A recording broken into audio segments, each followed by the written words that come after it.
Muy buenos días, son las 6 de la mañana de este lunes 26 de febrero de 2018. Esta es la hora de la verdad y estos temas y asuntos que trataremos en la grata compañía de ustedes en las próximas horas. El 61% de los venezolanos se encuentran en estado de pobreza extrema. La gente se muere por todo. Se muere por falta de diálisis, los enfermos renales, se muere la gente trasplantada porque no hay cómo darle inmunosupresores, la gente se muere y los niños se mueren y tienen retardo mental por insuficiencia de alimentación. Medellín sigue en emergencia por contaminación y uno se pregunta, ¿y el etanol? A ver, presidente Santos, la fórmula más sencilla y mejor reconocida en el mundo es mezclar la gasolina fósil con etanol. Y usted paró el etanol. ¿Por qué lo paró? ¿Por qué lo paró? Los enfermos de bronquitis, los que tienen pulmonía, los niños que no pueden respirar, en Medellín y en Bogotá. En Bogotá viene una cosa gravísima en materia respiratoria. Pregúntenle a Juan Manuel Santos por qué les está dando gasolina contaminada, por qué contuvo la mezcla de etanol en la gasolina. Pregúnteselo. Datos. En este mes de marzo vienen las asambleas de las empresas y empiezan a conocerse datos sobre el estado de pérdidas y ganancias, los resultados finales de las compañías. Ecopetrol pasó sus pérdidas de 7.714 millones a 24.747, más que triplicó las pérdidas. Coltejer, de 7.714 a 24.747. Si uno pasa de Coltejer a Cartón de Colombia le informa que de 115.000 millones de pesos bajaron las utilidades a 78.000, 32% menos. Esto, señores, es la imagen viva de la recesión económica. Los escándalos en España con dos funcionarias de la embajada, dos funcionarias consulares, María Margarita Salas y Arminta Beltrán, están envueltas en un contratico de 43.500 millones de pesos con Market Medios. Cuando estaban aquí en la Cancillería, las dos contribuyeron a celebrar un contrato con Roberto Prieto por 43.500 millones de pesos. Market Medios. Y están en el consulado en España y a la canciller eso le parece muy bien. La captura en Colombia del Pablo Escobar ecuatoriano, Washington Prada alaba. Señores, atiendan esta noticia. Es una noticia dolorosa, en extremo dolorosa y triste. Caracol le cerró las puertas a Ervin Hoyos. Parece que la insistencia de Ervin Hoyos en hablar de las niñas secuestradas por las FARC, violadas, embarazadas y conducidas al suplicio de unos abortos infames fueron demasiado para Caracol y cerró las voces del secuestro de Ervin Hoyos. Aquí al que habla lo silencian. Caracol, que es la sucursal de la Casa de Nariño, o una de las sucursales que tiene en el mundo de las comunicaciones, cierra el programa de Ervin Hoyos. En el departamento del Meta, un policía muerto y otro herido cuando se encontraban prestando protección a la erradicación de cultivos ilícitos. Esto es el pan de cada día. los policías muertos en funciones de erradicación. Por eso no hay erradicación y por eso crece la audiencia, crecen las plantaciones de coca con su séquito de horrores. Hay una construcción que amenaza ruina en Tunja. 6 torres para viviendas de interés social, 2 de ellas habitadas. Lo de Cartagena es pálido reflejo de lo ocurrido en Tunja. Pero nadie responde, nadie dice nada. Aquí tranquilos, todo sigue su marcha. Cifras de construcción. Ni siquiera saben construir unos edificios, por Dios. Las FARC son el segundo grupo terrorista más rico del mundo. Salió una encuesta muy bien hecha de las 7 organizaciones terroristas más ricas del mundo, con todas las del Extremo Oriente que se nutren del petróleo más rico de la tierra. Las FARC en segundo lugar. Pero pobrecitos, no tienen en qué caerse muerto. A propósito de eso, les recomendamos un excelente artículo de José Félix Laforí sobre Romaña.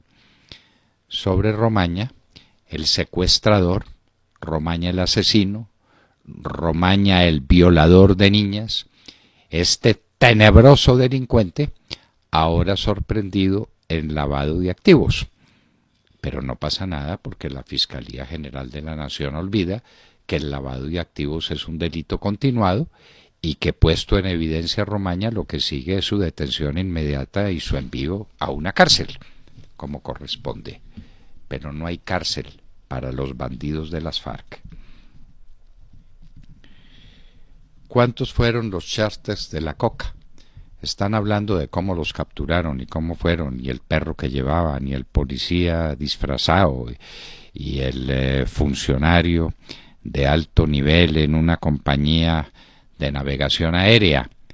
¿Cuántos charters sí funcionaron? ¿Cuántos fueron a parar a Europa? Esto venía de antiguo y se sabía, y no solamente a Londres. Aterrizaban también en Biarritz, en Francia. ¿Cuántos fueron? Eran reconocidos los vuelos cargados de cocaína desde Colombia a Europa. La Teletón. Es muy triste el resultado de Teletón. 5.365 millones de pesos. Esperaban 7.600 millones de pesos, que había sido lo del año pasado, que a su turno había representado 3.000 millones de pesos menos que el año antepasado. ¿Qué se vino al piso? El esfuerzo sigue siendo el mismo, un esfuerzo descomunal, generoso, de unos medios de comunicación, de unos periodistas abnegados, todo igual y cada vez menos dinero.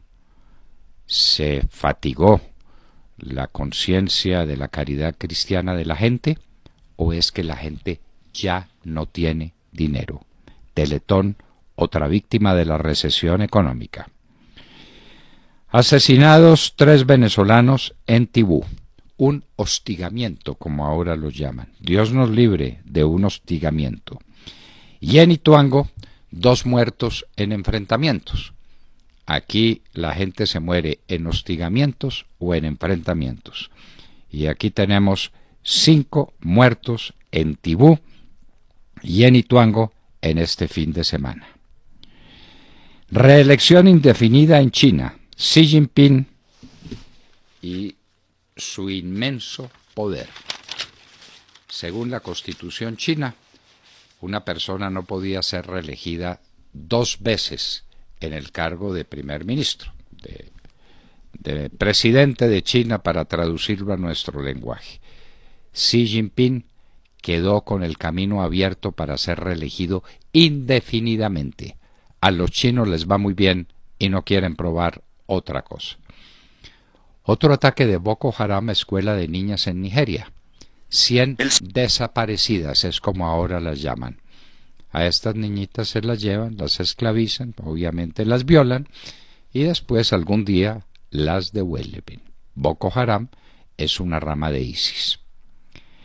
Peña Nieto, el presidente de México, no va a los Estados Unidos. Había una reunión pactada, tuvieron una conversación telefónica Peña Nieto y Trump. Fue tan dura la conversación telefónica, tan desapacible, que Peña Nieto canceló la visita a la Casa Blanca. Con Trump las cosas son muy complicadas. Y ahora vienen las negociaciones que se inician ya sobre el NAFTA, el Tratado de Libre Comercio entre México, Canadá y Estados Unidos. ¿Qué pasará? Nos tememos lo peor. Trump, a propósito, en su más bajo nivel de popularidad, 35%. Es decir, 2 veces y media la popularidad de Juan Manuel Santos. Y allá la crisis es sin precedentes. Un presidente con el 35% no tiene gobernabilidad. ¿Y con el 14% qué? Y ahí Santos sigue gritando por la televisión. En Gouta, cloro y bombardeos. Ya se habla de una posible aceptación de Rusia a un plan de tregua sobre Gouta. ¡Qué crímenes de lesa humanidad! ¿Qué pasó en Leicester, en Inglaterra? Dicen que no hubo manos criminales. Una explosión causó 4 heridos graves en un edificio. Cierran la iglesia del Santo Sepulcro, la iglesia católica del Santo Sepulcro en Jerusalén, por los impuestos y la ley de propiedad. Parece que Petro se está copiando aquí las cosas. Y por eso el tema del predial se vuelve un tema vital. Peñalosa también se le anticipó a Petro y está subiendo el predial un 18%. Atiendan bien, 18%. La inflación sube el 5% y Peñalosa nos sube el predial 18%. ¿Eso no es una confiscación? Entonces, ¿qué será una confiscación? Netanyahu comparece ante las Cortes de Israel, en un caso como sospechoso y en el otro como testigo de corrupción. Terminan los Juegos Políticos de Inviernos en Corea del Sur. Saludo de Ivanka Trump con Moon Jae-in, el premier de Corea del Sur, y con Kim Jong-chol, el más temible de los generales de Corea del Norte.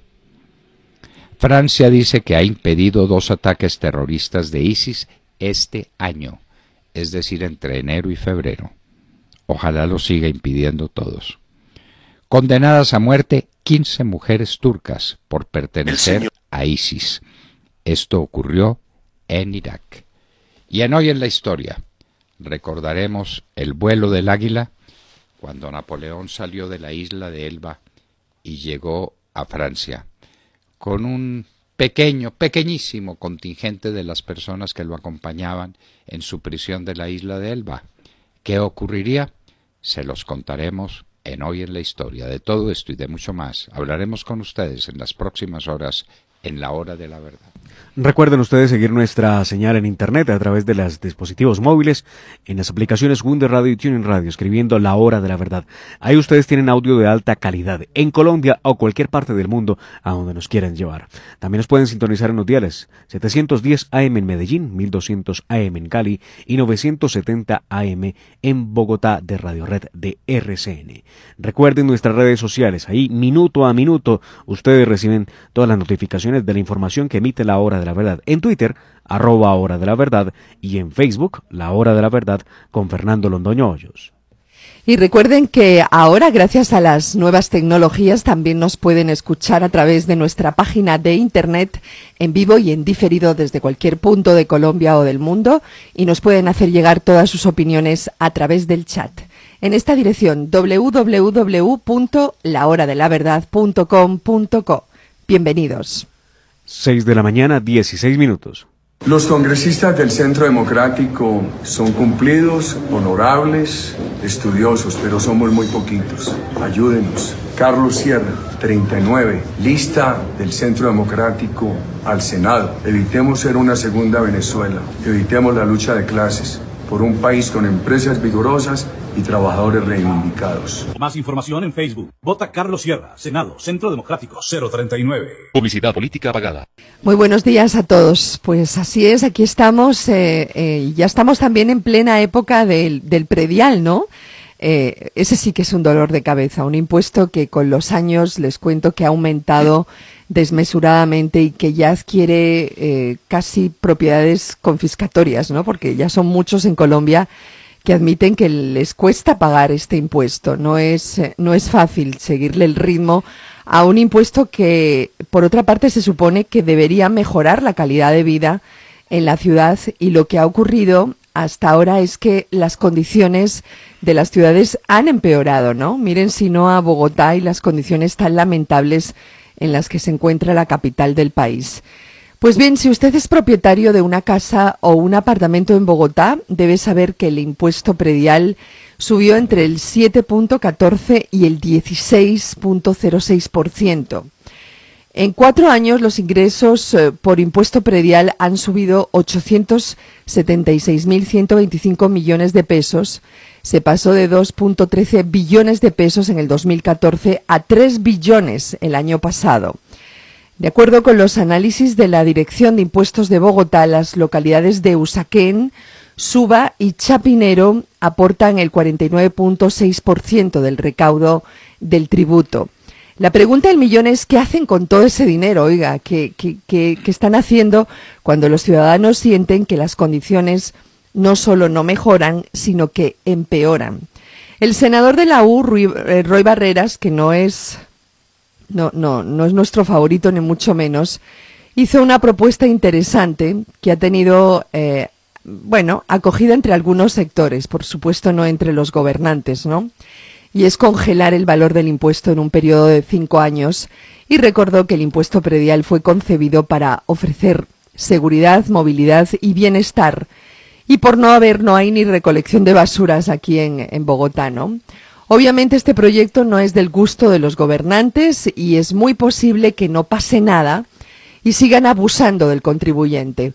Hay varias preguntas que tengo, a ver si entre todos podemos responderlas. Si el ciudadano está obligado a pagar este impuesto, ¿quién vigila la obligación de los gobernantes de invertir convenientemente esos recursos, que son muchos y que cada vez aumentan, ¿no? ¿Por qué si la inflación en enero de este año fue del 3.68%, el aumento en el predial es del 7.14% y el 16.06%? ¿Quién decide y cómo estos aumentos en este impuesto? Y por último, ¿no es este un impuesto claramente confiscatorio contra los colombianos, especialmente contra la clase media, que ya está literalmente asfixiada? Montserrat, y no es cierto que el aumento lo hayan limitado al 16.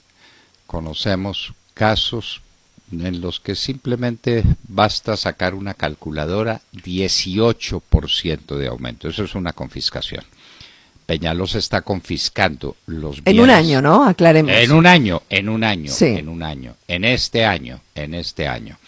Peñalosa está dictando, desde luego con el apoyo del Consejo, está expropiando sin indemnización los bienes de los ciudadanos. Y por eso, entre otras razones, pasa usted por las calles de Bogotá y ve por todas partes: se vende, se arrienda, se vende, se arrienda. La crisis económica más la tarifa confiscatoria del impuesto predial, que es un impuesto territorial. Petro, que es un ignorante, ha dicho que él, para quitarle los bienes a los ricos, simplemente les aumentará el impuesto predial. Habrá que decirle a Petro que a él no lo eligen alcalde de Bogotá otra vez, sino que lo eligen presidente de la República, y el presidente no tiene nada que ver con el impuesto predial, ni el ministro de Hacienda tampoco. Esos son los alcaldes y los consejos municipales, para que esta vez no acusen a Santos. Esta vez es el señor Peñalosa y los alcaldes de toda la ciudad los que se están aprovechando de un impuesto predial que, usted lo dijo bien, la clase media ya no tiene con qué pagarlo.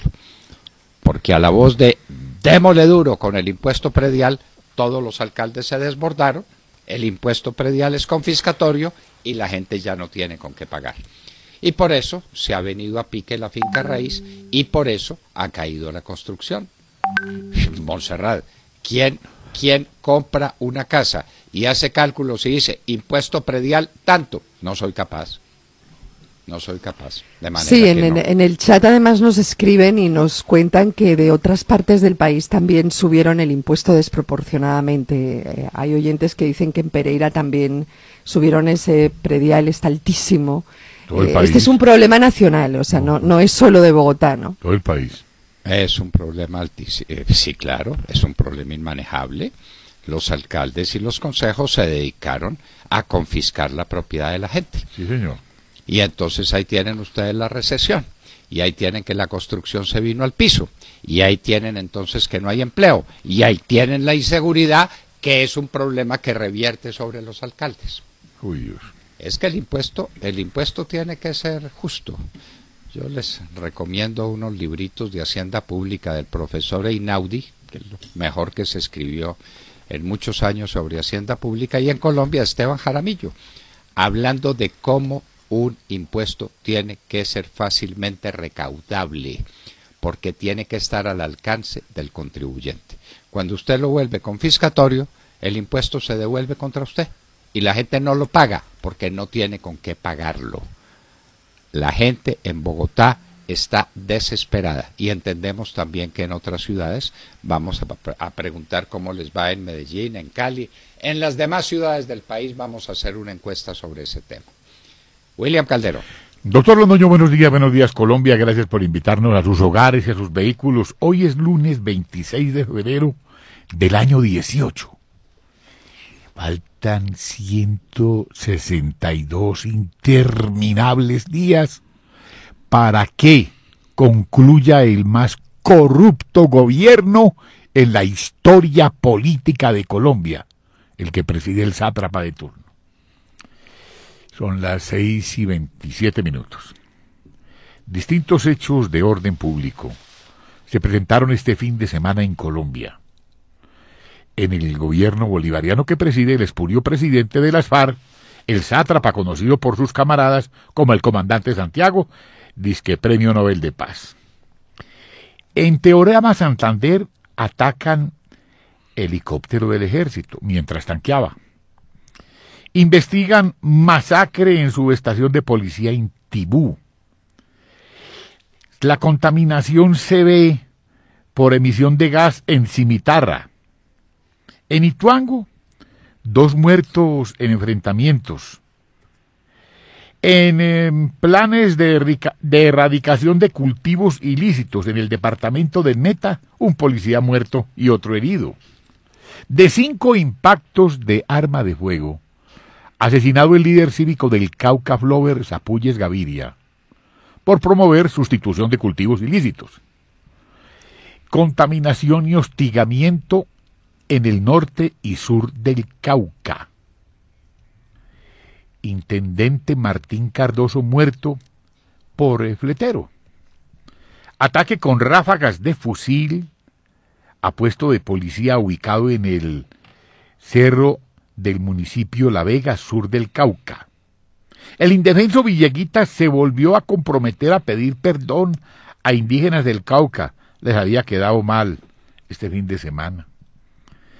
Recordamos que la semana pasada pobladores de Unguía incineraron la alcaldía y la empresa de energía, y un incendio consumió estación de policía en Antioquia. Doctor Londoño, ¿y de Ecopetrol qué? Bueno, es el posconflicto, ¿no? Ya. Es la paz que se respira en todas partes. Muertos en Ituango, muertos en el Meta, otro jefe que estaba comunitario, que estaba promoviendo la sustitución de cultivos. En todas partes, a toda hora. Estos son 7 u 8 muertos. Eso pues lo que nos dejan ver, para que hablemos claro. Sí, porque lo demás, la prensa mermelada no cuenta nada. No cuenta nada. No, aquí no. Aquí es uno buscando con lupa Y va encontrando, ahí se va encontrando las cositas, y uno habla por ahí con el alcalde y le cuentan cositas, porque la pobre gente no puede hablar además. Muy bien. Estamos en la paz, estamos en la paz. De manera pues que eso es lo que ha sucedido en el fin de semana del posconflicto, el fin de semana de la paz. Vanessa Araujo. Doctor Fernando y queridos oyentes, muy buenos días. Xi Jinping podría mantenerse en el poder sin límite de tiempo. El Partido Comunista de China, PCC, quiere poner fin al límite de 2 mandatos presidenciales inscrito en la Constitución de ese país, lo que abre la vía para que el actual presidente se mantenga en el poder sin límite alguno. Hay que recordar que el Comité Central del Partido Comunista actúa como una especie de parlamento y ahora por unanimidad quiere eliminar la ley que dice que un presidente no puede ejercer más de 2 mandatos consecutivos. El PCC también propuso incluso incluir el pensamiento de Xi Jinping en la Carta Magna de China, aunque esto ya había ocurrido en octubre pasado durante el Congreso número 19 del PCC. El actual mandatario logró incluir en el estatuto del partido su pensamiento sobre el socialismo del estilo chino de la nueva era, un honor que hasta ahora solo había recibido en vida Mao Zedong, fundador del régimen comunista en 1949. La decisión sobre si le permiten reelegirse indefinidamente será tomada en marzo durante la sesión anual de la Asamblea Nacional Popular, pero nadie duda del voto favorable del Congreso Nacional del Pueblo. Sí es presidente desde 2013 y debería abandonar sus funciones en 2023. Los analistas concuerdan en que desde su llegada concentra los poderes como ningún otro líder chino lo había hecho en los últimos 25 años, por lo que es altamente probable que le permitan gobernar indefinidamente. Xi Jinping cuenta con la lealtad de todas las facciones del partido gobernante, del ejército y la élite empresarial. Aparece regularmente en carteles por todo el país y su apodo autorizado, Papá Xi, aparece en las canciones oficiales. Para muchos esto ya se veía venir, y es que, por ejemplo, apenas llegó al poder, Xi impuso una campaña anticorrupción que disciplinó a más de 1 millón de miembros del partido por corrupción. Convenientemente, esta campaña eliminó a sus principales rivales políticos y acalló y sometió a los indecisos. Además, se especulaba desde hace tiempo que podía presionar para seguir como presidente, pues es tan poderoso que era difícil imaginar quién podría sucederlo dentro de 5 años. Hasta ahora, entonces, los analistas concuerdan en que Xi Jinping tendrá vía libre para quedarse después de que termine su segundo periodo en 2023. En lo que no hay acuerdo es en cuándo podría dejar el cargo. Algunos afirman que el PCC lo que busca es estabilidad por un periodo más largo, pero que eso no significa que quieran mandato vitalicio. A otros les preocupa el poder que acumula y creen que se convertirá en un emperador de por vida.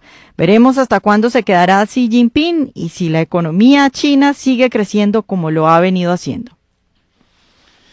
Xi Jinping. Es que cuando a la gente le va bien, quiere que le siga yendo bien. Y los chinos están contentos, están tranquilos, pese pues a que usted contó cómo había sido la manito dura de Xi Jinping cuando subió. Es que China venía de Mao y todos esos restos de esa tiranía de Mao estaban ahí, latentes. Xi Jinping limpió todo eso con mano dura, con mano tal vez demasiado dura, quién lo sabe, porque en esos partidos comunistas no es que haya transparencia para que se sepan las cosas como las cosas realmente son. Lo cierto es que los chinos quieren a Xi Jinping para muchos años. Se acaba la limitación de la reelección en China, que estaba limitada a 2 periodos, tal vez por miedo de otro Mao Zedong. ¿Qué pasará ahora? De Mar Córdoba. Doctor Fernando, compañeros de la mesa, oyentes de la Hora de la Verdad, muy buenos días. Avanza en la prensa enmermelada la noticia sobre la canalla acusación en contra del presidente Álvaro Uribe Vélez, donde desde la Corte Suprema de Justicia el magistrado José Luis Barceló decidió compulsarle copias para que se le investigue por presunta manipulación de testigos, al tiempo que archiva el proceso que el presidente Uribe había propuesto en contra del senador del Polo Democrático Iván Cepeda, quien fuera el apoyo en las negociaciones con las FARC en La Habana, Cuba, y quien visitó las cárceles de Colombia en infinidad de ocasiones para buscar testigos que acusaran al presidente Álvaro Uribe Vélez. Este fin de semana el presidente Uribe le pidió a los colombianos que escuchen con mucha atención los audios de las interceptaciones a su teléfono para que se den cuenta que no hay lugar a interpretaciones y decir que estuvo manipulando testigos. Escuchemos lo que solicita el presidente Uribe. Qué bueno que los colombianos escuchen los audios de las interceptaciones a mis llamadas para que se den cuenta que no he delinquido. He ejercido el legítimo derecho de buscar esclarecer la verdad, de desmontar falsos testigos promovidos por el terrorismo, sus voceros y aliados. Desde mi adolescencia he sufrido y combatido la violencia narcocomunista. Como presidente, a pesar de mis falencias, combatí a todos los criminales. El país avanzó en seguridad, en inversión, en política social. Construimos un gran diálogo con los sectores populares de la patria. Construimos afecto con ellos. Evitemos que Colombia sea una segunda Venezuela. Ciudadanos, apóyenos. Mientras tanto, nos preguntamos, ¿dónde está la función de los congresistas de la Comisión de Derechos Humanos de asistir a las cárceles para grabar y registrar denuncias de los que se encuentran privados de la libertad? Y qué cosa más extraña, doctor Fernando, solamente logró el senador Cepeda revelar denuncias contra el presidente Álvaro Uribe Vélez. No hay una sola denuncia sobre otro asunto propio de lo que le sucede a una persona que está privada de la libertad, como la condición de hacinamiento o la condición de mala alimentación. ¿Dónde podremos ver los proyectos de ley a favor de la comunidad carcelaria que debieron salir de esas cientos de visitas que hizo el senador que acabo de mencionar?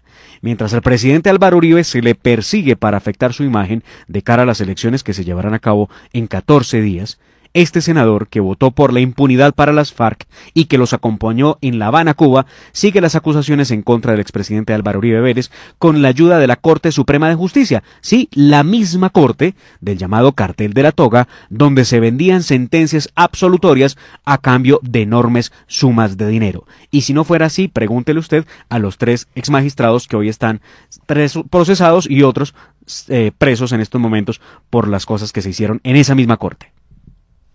Y el magistrado malo, ahí sigue, porque es muy sencillo. Él se presenta con un certificado médico que dice que tiene dolor de cabeza, y la Corte le aplaza por 2 meses la entrevista que deberá sostener para que sea destituido por la propia Corte, para que se haga a un lado. La verdad es otra, y todos la sabemos.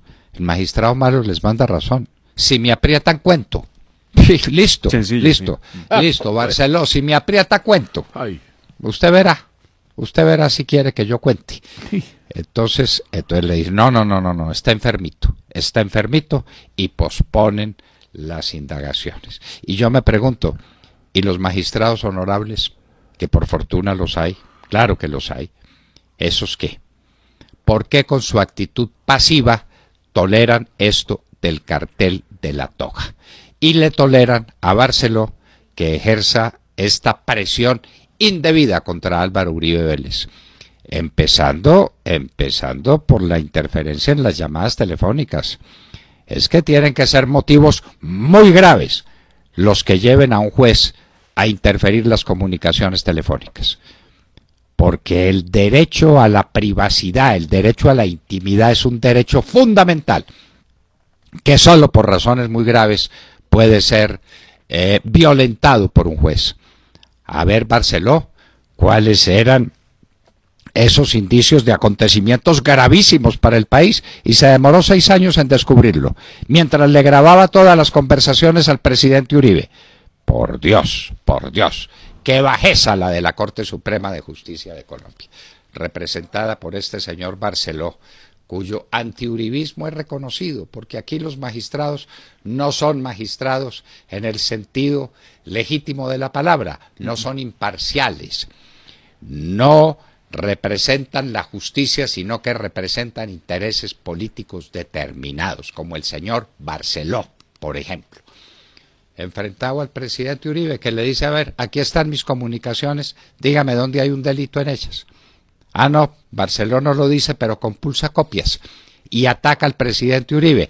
Y saca de cualquier responsabilidad penal a Cepeda, que reconocidamente iba a las cárceles a buscar testigos contra sus enemigos. Ah, bueno, pero ese es el magistrado Barceló. De manera que Dios nos tenga de su mano.